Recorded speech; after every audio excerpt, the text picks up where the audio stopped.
Hello, everyone. Welcome to the 700 Club. The Trump administration is firing back at reports that U.S. strikes on Iran's nuclear facilities did little damage.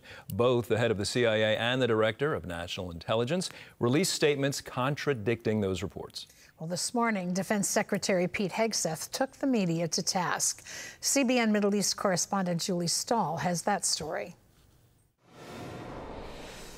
Defense Secretary Pete Hegseth is blasting media outlets for playing up an early leaked report that suggested U.S. strikes on Iranian nuclear facilities did only limited damage. In hunting for scandals all the time, in trying to find wedges and spin stories, this press corps and the press corps miss historic moments.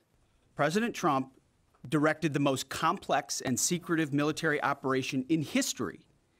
And it was a resounding success, resulting in a ceasefire agreement and the end of the 12-day war. Last night, CIA Director John Ratcliffe and Director of National Intelligence Tulsi Gabbard released statements that intelligence indicates that the strikes did severe damage to the nuclear sites. CIA continues to collect additional reliably sourced information to keep appropriate decision makers fully informed. Those that understand, those that see, those that do proper assessments recognize that what the United States military did was historic. Speaking at the NATO summit in the Netherlands Wednesday, President Trump challenged reports that the Iranians may have carted off large amounts of enriched uranium before the U.S. bombed the Fordo facility. We've collected additional intelligence. We've also spoken to people who have seen the site, and the site is obliterated. And we think everything nuclear is down there. They didn't take it out. Trump announced U.S. officials will meet with the Iranians next week, though he no longer believes a nuclear agreement is necessary. Trump's special Mideast envoy Steve Witkoff says Iran must give up any plans to ever again enrich uranium and weaponize it. He also announced the Abraham Accords will soon expand, with surprising nations expected to join and make peace with Israel. We're hoping for normalization across an array of countries that maybe people would have never contemplated would come in.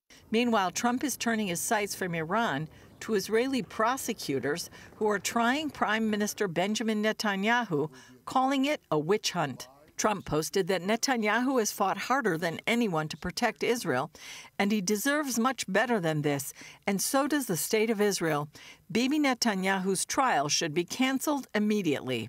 CBN News spoke with Israelis in Beersheba at the site of Tuesday's missile strike. Police spokesman Dean Elsden says Israelis are resilient.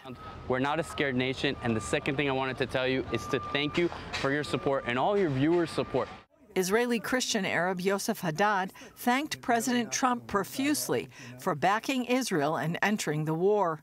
And he had a message. Finish the job, eliminate the IRGC, free Iran, and bring security to the Israeli people, bring security and stability to the Middle East, and you will bring security to the United States. Julie Stahl, CBN News, Jerusalem and Beersheba. As Julie mentioned, it was a fiery press conference this morning with Secretary Hegseth and the media he even took on. There was an exchange with his former colleague at Fox News. It was a heated time. By the way, the Iran's supreme leader has waited, making his voice heard, first public comments since the ceasefire. He said the U.S. achieved no gains from this war and the Islamic Republic was victorious, and in retaliation delivered a hand slap to America's face. He's obviously referring to the missile attack in Qatar on Monday, in which there were no casualties, by the way. And it is reported the U.S. and Qatar were given a heads up of the